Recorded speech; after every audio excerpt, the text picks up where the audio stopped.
Talk of the town right now is whether Liverpool can get Alexander Isak over the line.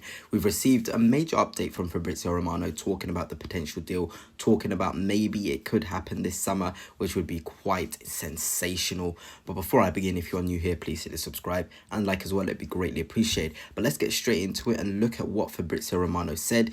And here it is. Alexander Isak has been Liverpool's dream target since day one, and he reiterated this not long ago. We know about Liverpool's pursuit for a striker. They want to bring somebody into the club. They want to bring a goal scorer. There's been Ekatike, there's been Isak, there's been Alvarez. There's been a lot of talk, and people have been saying, can Liverpool actually get this deal done? And I'm going to look at it from a respectful point of view, because I know a lot of Newcastle fans watch my videos and appreciate my Newcastle family. I appreciate my Liverpool family as well that watch me. So I'm going to put it out like this. My opinion is Alexander Isak will stay at Newcastle. I feel like there's just a lot of talk right now because the new financial year, they can't actually offer him a contract until they enter the new financial year because they don't want it on the current financial year's records. I think Isak is appreciative of this.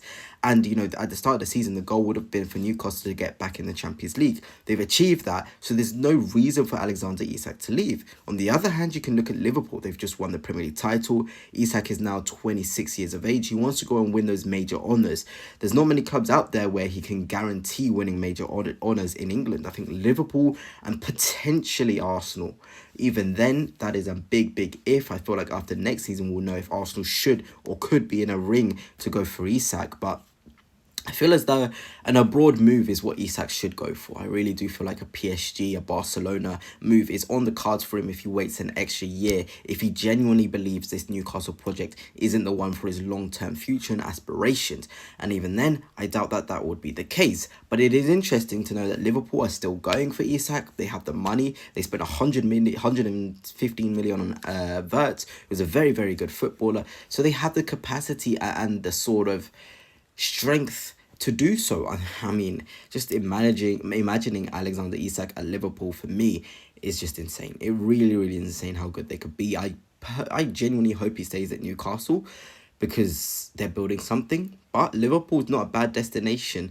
And I'm sure Newcastle fans, if Isak was to come out and say, I want to win a trophy now, I want to compete for the Champions League now, you'd be like, okay, fair enough, but you'd be a bit confused. But anyway, let's get on to the reaction, and we'll look firstly at Saeed's reaction to this all Isak news going around. Liverpool potentially signing Isak. This cannot happen. I'm sorry. If this happens, forget it. Forget it. I'm done. I'm going to just go into hibernation, mate. You know what I'm saying? No way is this gonna happen. I pray to God, Newcastle, please, if you are watching right now, do not sell Isak. Keep him. Give him a bumper contract. Give him what he wants. Give him the keys to Newcastle. Please. Give him the best Eritrean food you can find. Please do not allow Liverpool to sign him. Because if they do, it's a wrap. I said Man City were favourites. Isak's a missing piece. Isak with Florian Wirtz, Salah, Diaz, Gravenberch, McAllister. They're building a super team. Isak, for me, in terms of watching a player, Haaland is a machine. But Isak is he's just another level. It's true. But like Alexander Isak, I was actually watching through a lot of touchline clips and a lot of things that if you follow my Twitter, you'll know about it. I've been posting videos on many players on Newcastle, and I was watching back that Liverpool 3, Newcastle 3 game in focus on Anthony Gordon because I wanted to see how good he is out wide. But I just couldn't take my eyes off of three players actually. Bruno Guimaraes, Mohamed Salah, of course, but Alexander Isak as well. There was an offside goal that he scored, which Gordon played him through, and he just looks so composed. Even the first goal he scored against Alisson into the roof of the net, phenomenal. This guy's finishing level is incredible, and his hold-up play as well. I think it's quite underrated. He's bullied Van Dijk, he's bullied Saliba, he's bullied Gabriel, the best defenders in the division. He's given them a tough time. And when I say bullied, you can't really bully those players, but you can give them a tough time in terms of your movement, the pockets of space, the way that you're accurate in terms of your actions. And Isak does that. So I can just about imagine how Liverpool could look with an Isak there, whilst they've got Salah, whilst they've got Diaz, who's still very effective, Gravenberch, McAllister. Like Saeed is saying, it would be quite ridiculous. And I'm in the sort of bucket as a rival fan where I hope it doesn't happen. Although I appreciate how good Liverpool are and the pool that they have. They're in a position now where they can look at any player in the world and be a destination club. I feel like every sort of player wants to go to a club where they can be like, yes, that's my final destination. That is the destination. Real Madrid, I think, are still the penultimate, not the penultimate, sorry. They are the destination club. If you can be just under Madrid, because I feel like it's impossible to go over Madrid, you can just be just under them as a destination club. It's a big thing. I feel like Liverpool signing Wirtz is sort of a message that they are that destination club. They really, really are. And if we look into the comment section of what people are saying, Burnley budget strikes again. How can we compete? There's a lot of salty rival fans about Liverpool, but I feel like people forget that Liverpool didn't spend that much last season. I think they didn't bring any player in through the door. They've gone and won the league.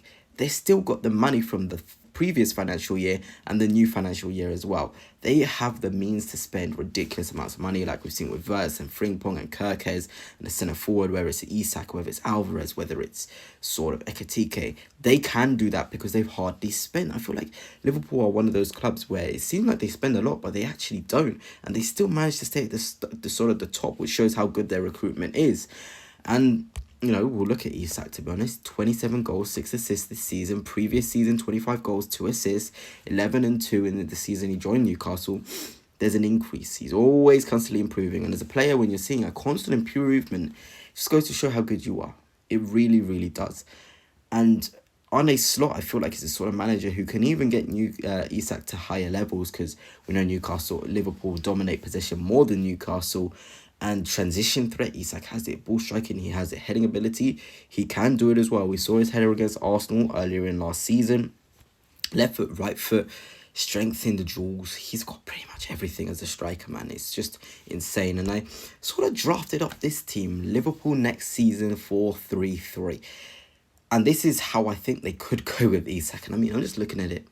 It's insane. Kirkes, VVD, Kanate, Frimpong. Gravenberch, Szoboszlai, McAllister. You're keeping that same three. Wirtz on the left. But look, Arne Slot likes his players in the pockets. He's very much a JDP coach.